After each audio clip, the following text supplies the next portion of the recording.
दोस्तों, मैं मनीष जैया अपने YouTube channel M Galaxy Classes पर आपका स्वागत करता हूं। जो पिछली वीडियो हमने बौद्ध धर्म से संबंधित यूट्यूब पर डाली थी, उसमें हमने आपको इसके जीवन परिचय के बारे में बताया था। इसके अलावा जब हम बात करते हैं बौद्ध धर्म से संबंधित, जो कुछ क्वेश्चन हैं हमसे सीधे पूछ लिए जाते हैं। एक तो जो बौद्ध धर्म है इसकी भाषा से संबंधित, अगर इसकी बात करते हैं हम भाषा से संबंधित, तो इसकी भाषा जो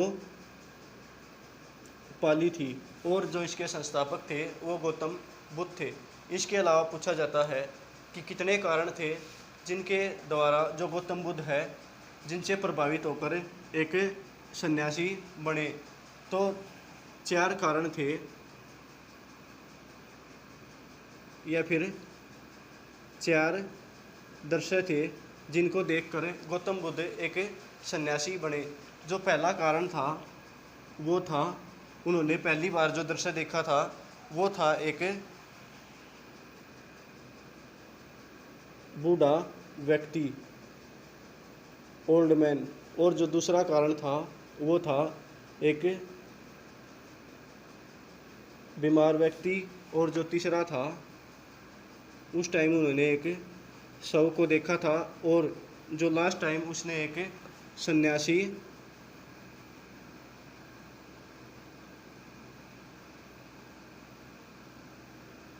मूंग को देखा था। जो 4 दर्शय थे इनसे गौतम बुद्ध बहुत प्रभावित होते हैं। एक दिन जो गौतम बुद्ध है अपने सारथी के साथ घूम रहे होते हैं, तो वो एक दर्शय को देखते हैं जिससे देखकर जो गौतम बुद्ध है बहुत प्रभावित होते हैं।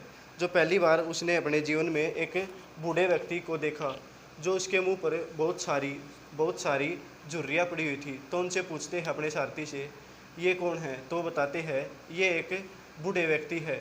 तो उन्होंने पूछा, क्या सभी को ऐसे ही होना होता है, यानी सभी अपने जीवन में बूढ़े होंगे? तो वो कहते हैं हाँ, सभी को बूढ़ा होना है। और जो दूसरा दृश्य है वो एक बीमार व्यक्ति को देखते हैं। तो पूछते हैं क्या बीमार भी सभी होते हैं? हाँ, बताता है कि जो बीमार है वो अपने जीवन में लगभग सभी व्यक्ति होते हैं। जो तीसरा दृश्य है वो एक शव को देखते हैं। अगर बात करें हम शव के बारे में, तो यहाँ एक बुढ़िया अपने 6 साल के बच्चे को गोद में लेकर रोते हुए दिखती है। तो गौतम बुद्ध पूछते हैं ये कौन है? तो बताती है ये एक शव है, यानी एक मरा हुआ व्यक्ति जिसके प्राण उसके शरीर से निकल चुके हैं। और जो मनुष्य की अंतिम यात्रा यही होती है।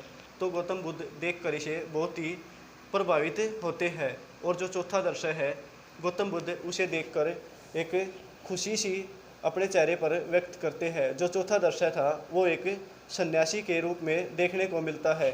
तो देखते हैं जो सन्यासी है उसके चेहरे पर एक अलग ही लालिमा देखने को मिलती है, जिसे गौतम बुद्ध देखकर बहुत ही प्रभावित होते हैं।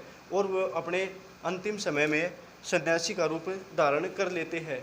अंतिम समय मतलब ये रहेगा कि जो अपना अंतिम निर्णय लेते हैं वो एक सन्यासी बनने का निर्णय लेते हैं और वो मोक्ष प्राप्ति के लिए निकल जाते हैं। जब हम बात करते हैं बुद्ध के अंतर्गत आने वाले त्रिरत्न के बारे में, तो यहाँ पर इसके जो त्रिरत्न है वो 3 रत्न वो इस प्रकार है। जो पहला है वो है बुद्ध, जो दूसरा है धम्म, और जो तीसरा है वो है संघ। जो बुद्ध है इसका अर्थ होता है सर्वोच्च,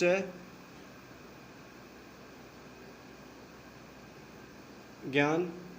और जो धम्म है इसका अर्थ होता है शिक्षा या फिर सत्य विचार। जो धम्म है इसमें बौद्ध धर्म से संबंधित शिक्षा और सत्य विचार इनके बारे में बताया गया है। और जो संघ है इसमें कानून और नियम बताए गए हैं। और जो धम्म है इसमें बुद्ध धर्म से संबंधित 4 सत्य विचार बताए गए हैं। जब हम बात करते हैं यहाँ धम्म के बारे में, धम्म के बारे में, तो इसमें सत्य विचार जो कि 4 बताए गए हैं। यहाँ पर जो पहला है वो है दुख,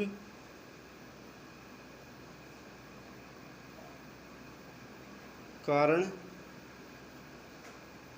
तीसरा है निदान, और जो लास्ट है वो है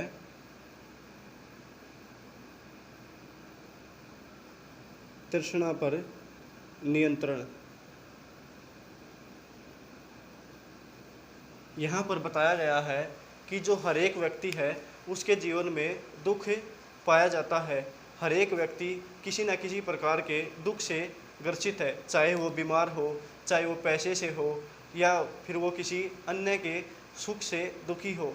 एक व्यक्ति अपने जीवन में किसी न किसी तरह से दुखी है, यानी वो संतुष्ट नहीं है।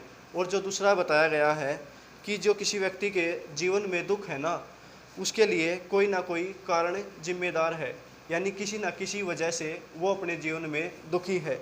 जो तीसरा बताया गया है निदान के बारे में, सॉल्यूशन के बारे में, दुख का निदान क्या है।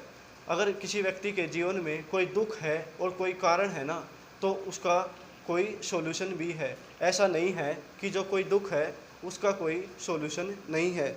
और जो लास्ट बताया गया है तृष्णा पर नियंत्रण, तो इसमें बताया गया है कि एक जो व्यक्ति है ना, उसको तृष्णा पर नियंत्रित करने के लिए इच्छा और क्रोध, इन 2 चीज़ों पर नियंत्रण पा लेना चाहिए। और यहाँ पर सत्य विचार और ये जो 4 है, इनको नियंत्रण करने के लिए बुद्ध ने 8 अष्टांगिक मार्ग बताए गए हैं।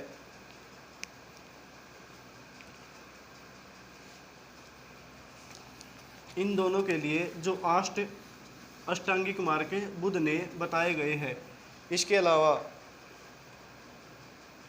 जब बात करते हैं हम बौद्ध धर्म में,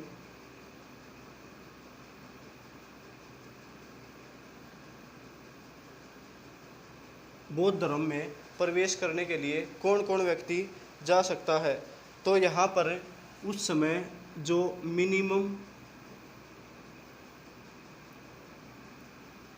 मिनिमम एज रखी गई थी वो 15 वर्ष रखी गई थी। इसके अलावा जो दूसरा बताया गया था उस पर कोई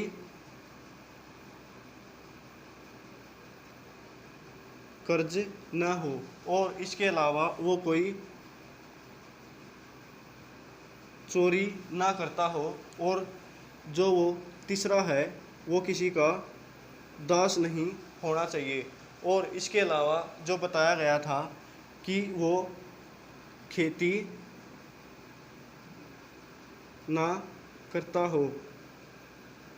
यहाँ पर खेती ना करने से मतलब ये था कि उस समय जो खेती के लिए हल का प्रयोग होता था उससे जीव जंतुओं की हत्या होती थी। तो जो बौद्ध धर्म है उसमें शामिल होने के लिए मिनिमम एज 15, उस पर कोई कर्ज ना हो और चोरी ना करता हो, और वो किसी का दास ना रहा हो, और इसके अलावा वो कोई खेती या इससे संबंधित कार्य जिसमें कोई जीव हत्या हो उसमें शामिल ना हो। नमस्कार दोस्तों, इस वीडियो में इतना ही। चैनल को लाइक और सब्सक्राइब करें। धन्यवाद।